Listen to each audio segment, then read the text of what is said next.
Këtë javë kemi miratuar dhe aktin e premtuar normativ për uljen e akcizës së naftës në momentin kur nafta si pasojë e impaktit të luftës mbi tregjet ndërkombëtare të kalojë limitin e 220 lekëve. Pra,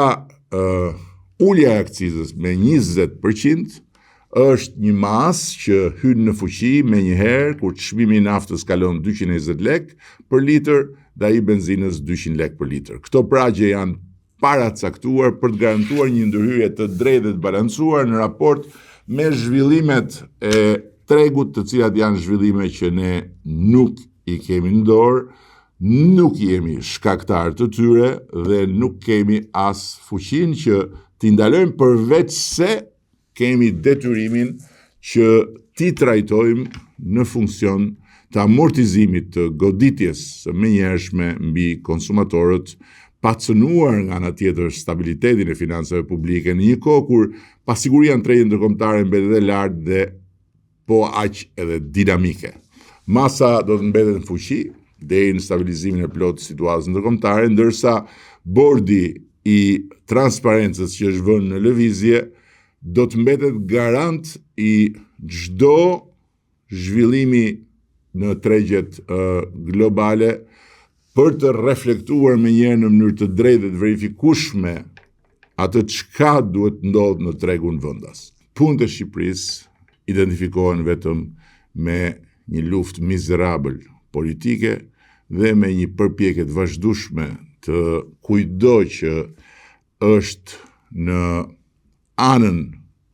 e kundërt me ne që qeverisim Shqipërinë për të bërë çmos që punët e Shqipërisë të mbulohen me ziftin e dëshpërimit tyre, me baltën e të gjithë urrëties, mllefit, inateve të tyre. Shqipëria ka probleme, patjetër,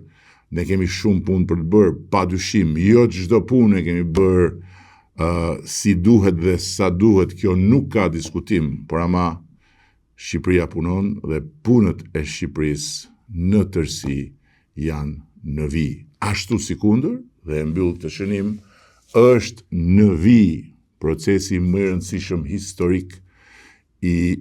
antarësimit në Bashkimin Evropian, me negociatat që vazhdojnë dhe në ndërkohë që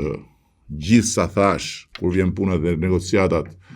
lidhet me gënjeshtrën e madhe se ato janë bllokuar, ato janë ndaluar, ato janë penguar për arsyet e mos arsyes së të gjithë atyre që synojnë ta pengojnë Shqipërinë për në fakt të luftuar qeverinë, e vërteta e thjesht është se kjo punë e madhe